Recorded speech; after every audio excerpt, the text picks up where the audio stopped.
해석학의 8번째 시간입니다. 우리 7번째 시간에서 맥퍼규의 그 은유적 표현에 대해서 잠시 살펴보았는데, 이어서 계속해서 소위 맥퍼규의 성서 내용들과 연관해서 살펴보도록 하겠습니다. 우리 교재 108쪽에서 시작을 하고 있으니까 참조하시면 좋을 것 같습니다. 자, 맥퍼규는 하나님에 관해 이야기를 할 때도 은유적인 방식 외에는 다른 방식이 없다라고 주장을 합니다. 게다가 맥퍼규는 성서의 모든 내용들이 처음부터 끝까지 메타포라고 하는 근거를 가지고 있다, 이렇게 주장을 합니다.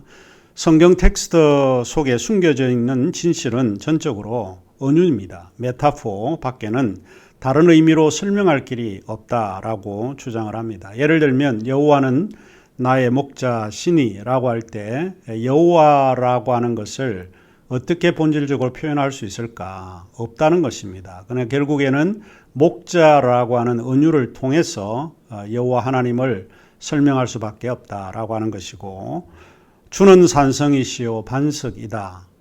반석과 산성은 주님이 아닙니다. 그럼에도 불구하고 메타포를 통해서 주님에 대해서 설명할 수밖에 없다라고 하는 것입니다. 무엇을 이야기를 하고 있는가 하면 성서에 표현된 그런 문장들, 진술들이 대부분 여호와 혹은 주님이 진리가 아니라고 하는 그런 뜻이 아니라 진리에 표현하는 데 있어서 제한성을 가지고 있기 때문에 은유를 통해서 밖에는 표현할 길이 없다라고 주장을 합니다. 메타포의 기술은 목자와 여호와를 대응적 혹은 모사적 관계에서 이해할 필요를 느끼지는 않는다. 실제 사실 그대로 표현할 길이 없기 때문에 그런 방식으로 이용될 수 있을까? 이러한 거에 대해서 맥퍼규는 회의하고 의심을 하고 있다라고 보는 거죠. 왜냐하면 목자가 여호와가 아닐 수 있고 반석이나 산성은 또 그 하나님에 대한 이야기가 아닐 수 있지만은 하나님의 은유적 표현이기 때문에 우리가 사용할 수 있다. 그런 측면에서 하나님에 대해 말하는 방식에서 그러면 어머니 혹은 또 lover, 애인과 같이 하나님에 대해서 표현하는 길은 어떠냐, 이렇게 제안을 합니다. 이 여성주의 관점에서는 능히 이런 이야기를 할 수 있다라고 생각을 하는데, 우리가 성경을 읽을 때 하나님에 대한 것이 어머니로서 묘사되어 있고 또 그런 의미를 우리가 발견할 수 있는 곳이 여러 군데 있다라고 볼 수 있는 것입니다. 하나님은 우리를 품어주시고 도와주시고 인내하시고 이런 모든 것은 아버지의 특성이라기보다도 어머니의 특성입니다. 그래서 하나님에 대해서 이야기를 할 때 왜 아버지, 가부장적인 아버지만을 가지고 표현을 해야 되느냐? 그것도 틀린 것은 아니지만 그보다도 어머니라고 표현을 해도 우리가 받아들여야 되지 않냐? 또 lover, 애인이라고 하는 말도, 애인이라고 하는 것은 함께 있고 싶고 친근하고 친밀한 어떤 관계를 이야기를 하고 있는데, 이런 것도 사실 하나님에 대해서는 우리가 은유적, 메타포리컬 랭귀지를 통해서 좀 표현을 해도 되지 않을까라고 하는 그런 이야기입니다. 왜냐하면 하나님에 대해서 말할 때 사용할 수 있는 문자적인 그런 언어가 전혀 존재하지 않기 때문에 그렇습니다. 그러므로 장식으로서의 해석학은 진리가 사실적 대응이나 모사라고 하는 데에 그런 저항을 하고 있는 것이라고 볼 수 있는 것입니다.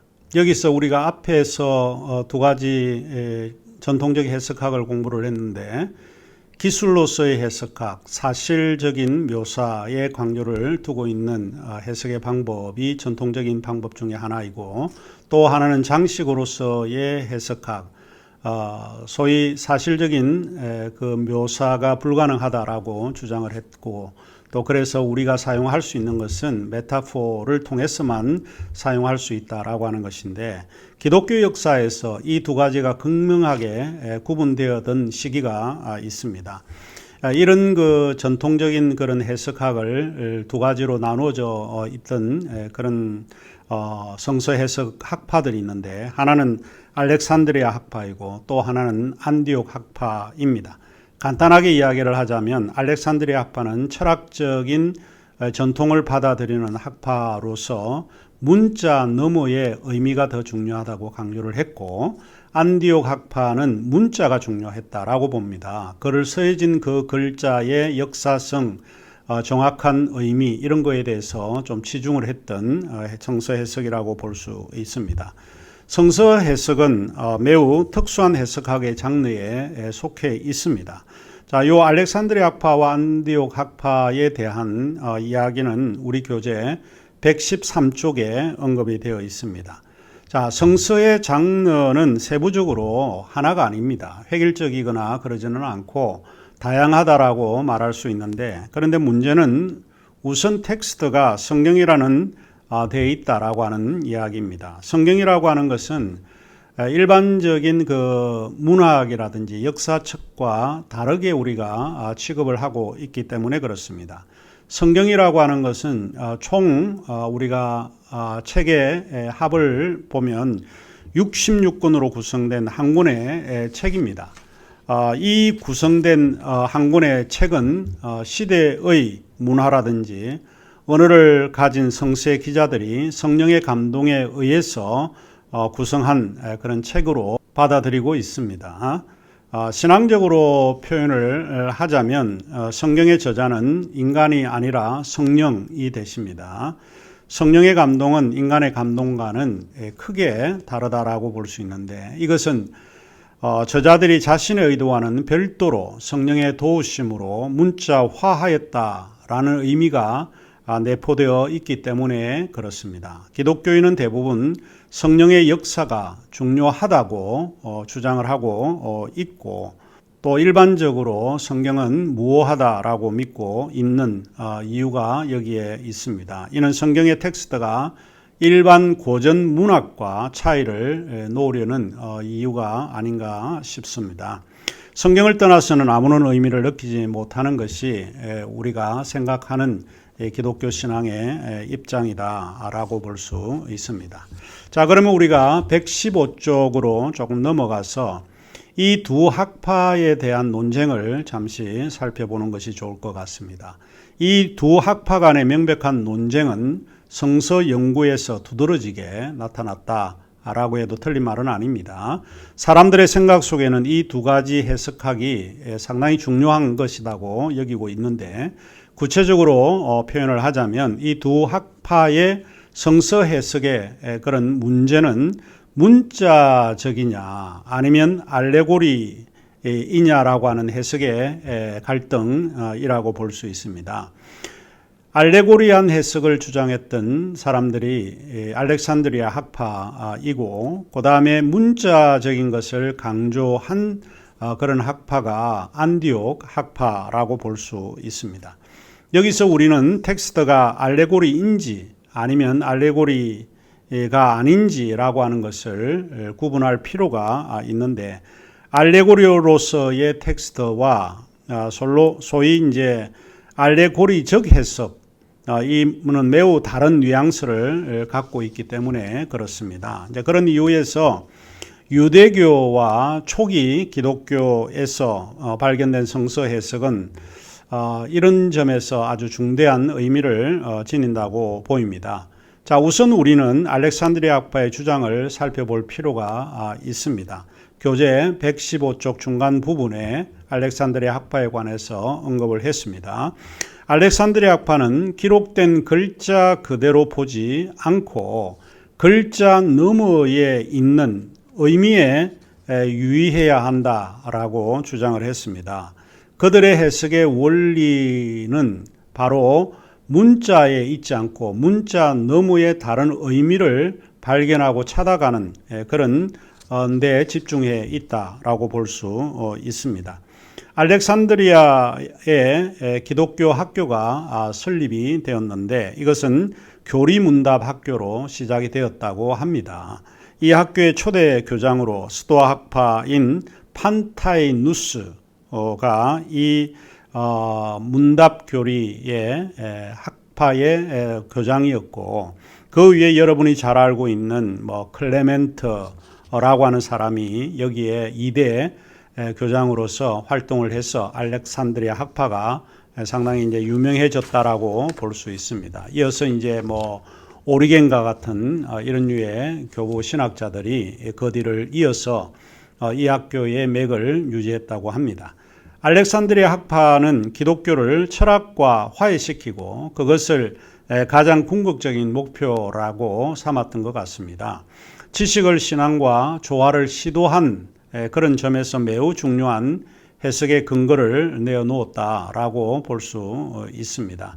알렉산드리아 학파에서 뭐 클레멘트나 오리겐 외에도 필로 같은 사람이 거기에 속해 있는데 그중 가장 대표적인 사람이 아마 필로와 오리겐 이 두 사람이 알렉산드리아 학파의 가장 두각을 드러낸 그런 인물들이 아니었을까 싶습니다.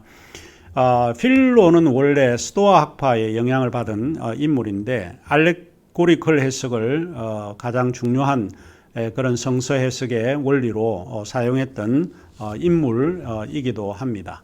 안디옥 학파는 아리스토텔레스주의자로 칭했던 사실은 루키아누스에 의해서 세워졌습니다. 3세기 초에 시작해서 4세기 이르기까지 좀 발전을 했던 그런 학파라고 볼 수 있는데, 근데 안디옥 학파는 알렉산드리아 학파처럼 정규 학교의 성격은 아니었다고 합니다. 그것은 독특한 유형의 성경 해석학, 즉 신학적 경향에 의해서 성립이 된 학교였기 때문에 그러지 않았을까 싶습니다. 이 학파의 특징이라고 하면 그것은 본문의 의미, 텍스트의 의미를 평이하고도 자연스럽게 해석해야 된다고 믿고 있었고 인간적 요인을 정당하게 평가하는 데 있다라고 이야기를 하고 있습니다. 이 학파는 알렉산드리아 학파가 주장했던 알레고리 방식과는 다른 어떤 방식을 주장했는데 간단하게 이야기를 하자면 그것은 문법적이고 역사적인 방식을 강조해야 된다고 생각을 했던 것 같습니다. 해석학적 측면에서 보면 이 안디옥 학파의 해석학적으로 강조한 그런 부분이 사실은 진일보한 그런 해석 이론이었다라고 말할 수 있습니다. 안디옥 학파는 알레고리의 해석이 갖는 그런 문제점, 오류투성이 같은 것을 발견을 하게 되고 또 그것에 대한 비판을 함으로써 안디옥 학파의 정당성을 가지게 되었다라고 말할 수 있습니다. 이제 안디옥 학파는 사람들이 알렉산드리아에서 주장하고 있는 알레고리학의 성경을 해석하게 되고 텍스트를 그런 방식으로 읽게 된다면 그것이 갖는 낱말의 의미가 다른 낱말의 사용으로 전혀 다른 뜻으로 해석될 위험성이 있다라고 지적하게 된 것입니다. 특히 안디옥 학파의 이 해석은 해석자의 상황에 따라서 마음대로 해석하는 것을 막을 수 있다라고 하는 장점을 가지고 있습니다. 그래서 자의적으로 해석하는 이런 거에 대해서 안디옥 학파는 그것을 비판함으로써 막았다라고 볼 수 있고요. 그리고 성경의 영적인 의미와 신적 요소를 배제하지 않는다는 점에서도 사실을 높이 평가할 수 있습니다. 그럼에도 불구하고 안디옥 학파의 해석 원리는 너무 문법적이고 또 역사적인 면에서만 충실해야 한다라고 하는 그런 데 머물러 있기 때문에 이 텍스트라고 하는 그 텍스트가 항상 그 시대의 언어와 문화에 의해서 과거로 소급하기 때문에 경직된 그런 의미만을 내세우지 않았나 하는 비판을 받고 있습니다. 자, 그 다음에 우리가 전통적 해석학에서 세 번째의 전통 해석학이 종교개혁 시대의 성서 해석입니다. 종교개혁 시대의 성서 해석은 기독교 역사에서 상당히 중요한 그런 의미를 지니고 있다라고 볼 수 있습니다. 아마도 해석학을 공부하는 사람이라고 하면 종교개혁의 시대의 변화와 상황에 무관심할 수 없다라고 볼 수 있는데요. 종교개혁 시대에는 세 가지 것이 굉장히 중요한 그런 운동을 가지고 있는데 하나는 전통에 대한 성경의 우위성을 하나의 운동으로 삼았던 것 같고 또 하나는 행위에 대한 믿음의 우위성이 하나의 운동으로 자리 잡고 있었고, 그리고 세 번째로 배타적 사제직에 대한 평신도 그리스도인들의 우위성, 이러한 운동들이 이 시대에 일어났던 것 같습니다. 그리고 이 세 가지의 운동이 널리 보편화되어 가고 있었던 시대가 종교개혁 시대라고 해도 틀린 이야기는 아닙니다. 믿음과 그리스도인의 역할은 성경의 권위에 예속이 되었습니다. 종교개혁은 성경의 권위만이 객관적 원리라고 주장을 하고, 또 그것만이 성경의 권위만이 우리가 인정을 해야 된다라고 주장하기도 했기 때문에 신앙과 행위의 오류 없는 절대 규범이 다름이 아니라 성서다, 이렇게 봅니다. 그래서 결국 종교개혁은 성서로 돌아가자라고 하는 일종의 운동이었고, 성경이 절대 규범으로 자리 잡고 있고, 그리고 해석의 원리에서 종교개혁 시대는 성서가 성서를 해석해야 한다라고 주장을 했습니다. 성경 외에 다른 것을 인정하지 않았습니다. 종교개혁이라고 하는 것을 염두에 두면 교회 전통이라고 하는 거, 이와 같은 것을 인정하면 문제가 생길 수 있다는 거죠. 그것은 가톨릭의 어떤 교황에 대한 권위를 인정해야 되는 그런 입장이기 때문에 성서 해석의 원리에서 성서가 성서를 해석해야 한다라고 주장을 합니다. 성서 외에 다른 어떤 절대 권위를 인정할 수 없다라고 하는 입장에서 출발을 하고, 그 전제에서 종교개혁 시대의 성서 해석이 출발점을 삼고 있다라고 하는 것을 염두에 두시면 좋을 것 같습니다. 당시 사제들의 전유물이었던 성경이 유럽의 자국으로 번역이 시작이 되었던 이런 시기가 종교개혁 시대라고 하는 것을 우리가 다 잘 알고 있습니다. 그래서 그 번안되어진 그런 성경들이 사람들에 의해서 읽혀지기 시작을 합니다. 그래서 이렇게 성경을 모든 사람들이 읽기 시작을 하면 여기에 대한 이해가 서로 다르기 때문에 해석에 대한 반응들이 많이 등장을 하게 됩니다. 그래서 해석의 발판을 놓은 셈이 되었던 시대가 종교개혁 시대입니다. 우리가 배웠듯이 라틴어 불가타라고 하는, 불가타는 원래 민중이라고 하는 라틴어의 의미를 가지고 있는데, 이런 사제들보다 이 불가타 성경이 평신도들에 의해서 더 많이 읽히게 되었다라고 보는 것입니다.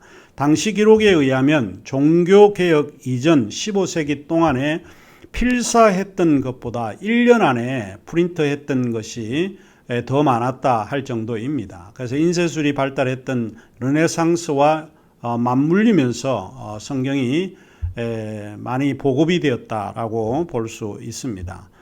무엇을 이야기를 할 수 있습니까? 그것은 성경이라고 하는 것, 특히 라틴어 성경이 인쇄술이 세상에 안겨준 가장 고상한 선물이 아니었을까, 이렇게 해석을 해봅니다. 다시 말하면 성경이라고 하는 것은 문자입니다. 그래서 문자의 힘이 얼마나 놀랍고 사회 전반에 퍼졌는가를 보여주는 대목입니다. 문자는 실제로 진리를 드러내는 방식입니다. 글을 읽는다는 것과 글을 쓴다는 것은 새로운 시대의 징조이고 전조입니다. 이미 활자와 힘이 르네상스를 타고 들어오면서 이전의 진리로 믿었던 것이 붕괴되고 전혀 들어보지 못한 진리가 형성되기 시작을 했습니다. 이런 매개를 성립시키게 하는 그것은 바로 다름이 아니라 문자입니다. 성경인 문자입니다. 앞서 제가 언급을 했듯이 성경에 대한 해석의 발달은 종교개혁으로부터 유래된 것이 바로 이 때문이었다라고 볼 수 있고, 나중에 우리가 한스 게오르그 가다머의 해석학을 배우게 되는데, 가다머가 지은 책 가운데 소위 진리와 방법이라고 하는 책에 보면 올바른 성서 해석은 종교개혁의 논쟁에 의해서 정립이 되었다라고 표현을 했습니다. 이처럼 종교개혁의 전체 그림으로 우리가 엿본다면 아마도 성서 해석이 가장 중요한 시대의 배경이었을 것이다, 이렇게 이해해 볼 수 있습니다. 다르게 이야기를 하자면 성경을 어떻게 이해하는가라고 하는 문제가 사실 종교개혁의 가장 민감한 문제였고, 종교개혁 시대 성서 해석은 성서의 권위만을 인정을 하고 성서가 성서를 해석하는 그런 입장을 가지고 있었다. 다른 전통이라든지 교회의 어떤 권위, 교황의 권위 이런 것을 인정하지 않았던 시대였다라고 볼 수 있습니다. 자, 그러면 이제 우리가 이 장을 나가면서 고전 해석학이 갖는 장점은 다름 아닌 문자의 태동이었다라고 이야기를 해볼 수 있습니다. 어쩌면 전통적인 해석학에 나타난 독특성은 서로 다른 상충적인 입장들 속에서 진리를 찾으려고 노력하는 그런 시대보다는 그 시대의 정황 속에서 문자의 힘이 얼마나 중요한 역할을 했었는가라고 하는 것을 아는 것이 중요했습니다. 문자는 어떤 목적으로 이용되고 사용되어졌는가 전혀 예측할 수가 없었고, 또 그거를 알 길이 없었던 것이 종교개혁 시대였지만은 문자는 그 자체만으로 힘을 가지고 있습니다. 지금 한국 교회에서도 이 문자의 힘은 필요한지 모르겠습니다. 우리가 알듯이 해석학이라고 하는 것은 텍스트를 구성하는 문자를 중심으로 말의 의미를 생성시키는 작업입니다. 그런 점에서 비춰본다면 고전 해석학, 전통적 해석학은 문자를 상대적으로 중요하게 여겼다는 차원에서 우리가 높이 평가를 받지 않을까 싶습니다. 자, 그러면 우리가 9번째 시간에서 다시 강의를 하도록 하겠습니다.